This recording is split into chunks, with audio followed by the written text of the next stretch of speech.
ان دوائیوں کو جن کے بارے میں ہم جب یہ کہتے ہیں کہ یہ رستے پہ ڈالتی ہے، یہ کیو میں لگا دیتی ہے، بندے کو بلا مانس بنا دیتی ہے، تو ہمارے مریض فکر میں پڑ جاتے ہیں۔ مریضوں کو کچھ نہ کچھ فائدے رہے ہوتے ہیں غصہ کرنے کے اور گھر والوں کے ساتھ لڑائی جھگڑا کرنے کے۔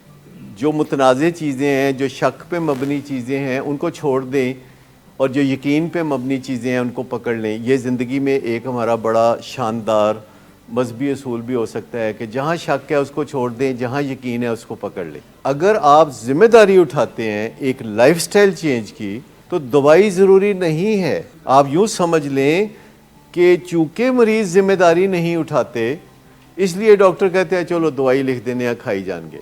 لیکن میں آپ کو بتاؤں کہ بلڈ پریشر کے مریض اور بہت سے ڈائبٹیز کے مریض اور بہت سے اسکیزوفرینیا کے مریض اگر اپنے لائف سٹائل کو ویسا بنا لیں، 4 چیزیں بہت آسان اور مفت کی ہیں۔ ایک کہ لمبی واک کریں، 10-15 کلومیٹر واک کرنے کی عادت ڈیولپ کریں۔ جب تک ہسپتال میں ہیں تب بھی ڈیولپ کریں، کوریڈور میں پھریں۔ دوسری بات کہ رات کو جلدی سوئیں، یعنی 9:30 بجے تیاری کریں سونے کی۔ تیسری بات کہ کھانا سمپل اور تھوڑا کھائیں، فاقہ کبھی نہ کریں، یعنی تھوڑا کھانا کھائیں اور سمپل کھانا کھائیں اور گوشت اور اس قسم کی چیزوں سے پرہیز کریں۔ اور چوتھی چیز یہ ہے کہ انسانوں کے ساتھ اپنا ریلیشن شپ انسانی بنا لیں۔ میں نے جو آپ کو کہا کہ انسانوں کے ساتھ اپنے تعلقات انسانی بنا لیں، جو کہ 2 چیزوں پہ مبنی ہوتے ہیں، سوچ اور بات۔ ایک تو سوچیں اور بات کریں، پھر سنیں اور سمجھیں اور سوچیں اور بات کریں۔ تو اگر آپ یہ کرنا شروع کر دیں، انسانوں کے ساتھ اپنے ریلیشن شپ کو اہمیت دینا شروع کر دیں، اپنوں کے ساتھ، پرائیوں کے ساتھ، ملازموں کے ساتھ، کولیگز کے ساتھ، تو اسکیزوفرینیا لوٹ کے کبھی نہیں آئے گا اور آہستہ آہستہ دوائی بھی بند ہو جائے گی۔ لیکن دوائی چھوڑنا ایک بہت بڑی ذمہ داری ہے۔ بسم اللہ، اگر آپ یہ ذمہ داری لینا چاہتے ہیں تو مجھے ضرور آگاہ کریں اور میں ہمیشہ آپ کا ساتھ دوں گا کہ دوائی کو کم کرنے میں۔ کئی دفعہ مجھے پتہ ہوتا ہے کہ دوائی کم کرنے سے مسائل ہو سکتے ہیں، لیکن میں کہتا ہوں موقع تو دینا چاہیے۔ آپ یاد رکھیں کہ جو دوائیاں ہم دیتے ہیں بعض اوقات اس سے نیند زیادہ آتی ہے، پر ہمارا مقصد دوائی دینے کا یہ نہیں تھا کہ آپ کو نیند آئے۔ وہ آپ کو ایک فالتو کا فائدہ ملتا ہے اگر ملتا ہے، لیکن کوئی پیشنٹ ایسا نہیں ہوتا جو چھٹی کر کے گھر جا رہا ہو تو ہم اس کو دوائی دیں جس سے نیند آتی ہو۔ ہمارا مقصد نہیں ہوتا۔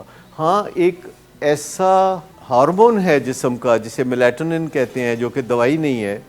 اگر آپ کو سلیپ ریگولیشن چاہیے، یعنی آپ دیر سے سوتے ہیں اور جلدی سونا چاہتے ہیں اور صبح جلدی اٹھنا چاہتے ہیں، تو میلیٹونن دوائی نہیں ہے، ایک ایسا قدرتی ہارمون ہے جو ہمارے جسم میں پیدا ہوتا ہے دھوپ میں، اور شام کو وہ کام آتا ہے، ہمیں سلانے کی طرف لے جاتا ہے، یعنی نڈھال کر دیتا ہے ہمیں، اور ہماری جو ول ٹو سلیپ ہے وہ پیدا ہو جاتی ہے۔ نارملی راتوں کو جو جاگتے رہتے ہیں وہ سونا ہی نہیں چاہتے۔ یہ جو ول ٹو سلیپ پیدا کرنا ہے یہ میلیٹونن کے ذریعے ہو سکتا ہے، اور وہ میڈیسن نہیں ہے اور ہمارے جسم کا ایک قدرتی ہارمون ہے۔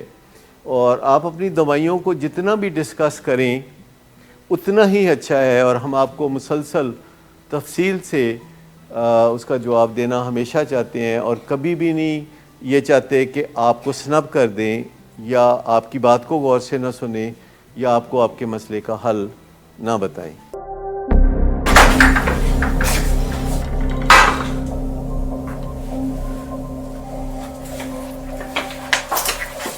آج پھر بھی کرایا تو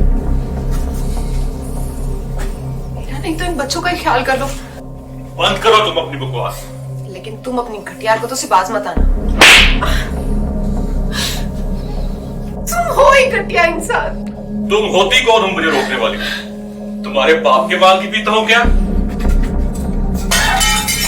شراب نوشی کی وجہ کردار کی خرابی نہیں، موڈ کی خرابی ہے۔ شراب نوشی کبھی بھی نشے کی بیماری میں بدل سکتی ہے۔ نشے کی بیماری ہر سٹیج پر قابل علاج ہے۔ مدد حاصل کیجیے، کیونکہ وہ ایسا نہیں کرے گا۔ ولنگ ویز سے مدد حاصل کیجیے، کہیں سے بھی مدد حاصل کیجیے، لیکن فوری مدد حاصل کیجیے۔